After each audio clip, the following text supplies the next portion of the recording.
Today I have two interesting IEMs to show you. Let's start with the big one. You know I like them big boys. Not like that.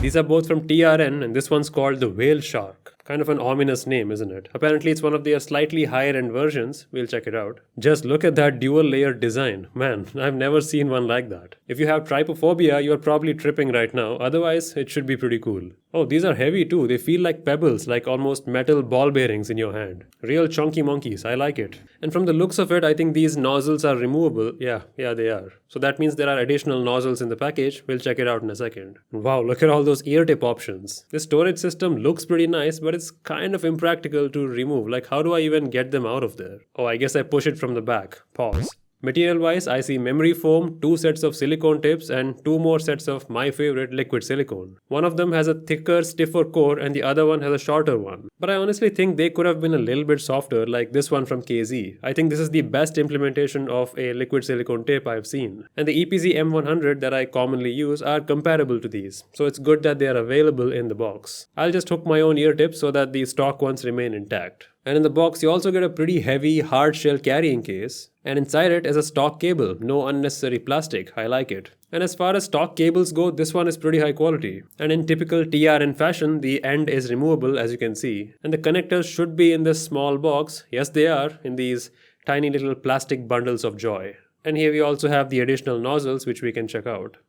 Why plastic, man? Whatever, I'll just go with the 4.4mm version. You can pick the 3.5 as well. Attaching it is pretty easy. Just align this white arrow and dot, push it in place and then thread this around it. That's it. Let's talk hardware real quick. These use a 3 dynamic driver and 1 planar implementation. And the setup is like the dynamic drivers handle the 3 segments, lows, mids and highs. You know that already. But that 6mm planar has been designed for ultra high frequencies. That's good because planar magnetic thrives with giving clarity in the highs. Using this setup, this IEM can go from 10 Hz to 40 kHz, and yeah, you do feel that spaciousness when you're listening. As you may already know, the sounds of chimes or drum cymbals, you will hear that in the top end. It will sound much farther ahead from the main body of sound, so it gives you that airy, spacious feeling. Now, these aren't as sparkly as you would expect from a planar magnetic driver, so I think some people would like that. These are realistic. Now, there is a lot of powerful mid bass here. These aren't exactly meant for like totally balanced listeners. They are slightly heavier on the lower end, but the bass is beautiful, like it's multi-layered and detailed. It's not a mindless booming thump that you would expect from some low-quality speakers. Of course, depending on the track, you will hear multiple layers of low end as well. I'm just pointing out that it's a little stronger than you expect.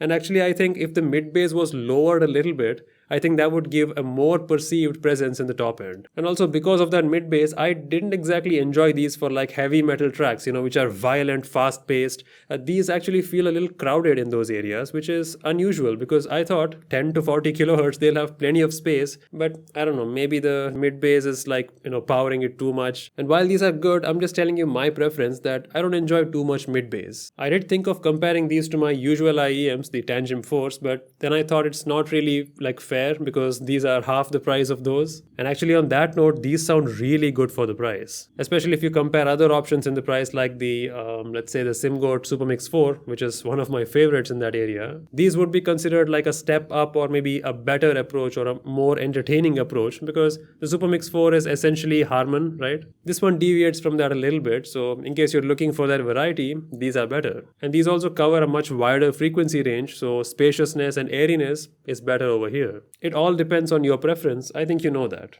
As I mentioned earlier, there are replaceable nozzles for this. I did try out the ones and apparently one of them enhances the treble a little bit, like the black one. I put it on, I didn't notice a huge difference. I guess it's good to have options. But anyway, that was my overall impression of this one, the WhaleShark. I really like it. At this price, it's a serious consideration among like top players like the SimGoat Supermix 4 I mentioned. If you want that wide soundstage with a little bit of shimmer, like a little bit of sharpness in the extreme top end and good mid-bass, you can pick this up. This is seriously good. Plus it looks really interesting as well, quite unique. Now this is somewhat outside the beginner territory, but this one, called the Starfish, is actually made for beginners. It's much more budget friendly. It's a super lightweight single dynamic driver IEM, but it's still pretty well made with this interesting Starfish design on the back. And the stock cable is actually really nice. It's one of the better ones I've seen in this price. And yeah, this one also supports that replaceable connector at the end, which is pretty cool. But I can't review this one because I messed up. Even before I tried this properly, I dropped the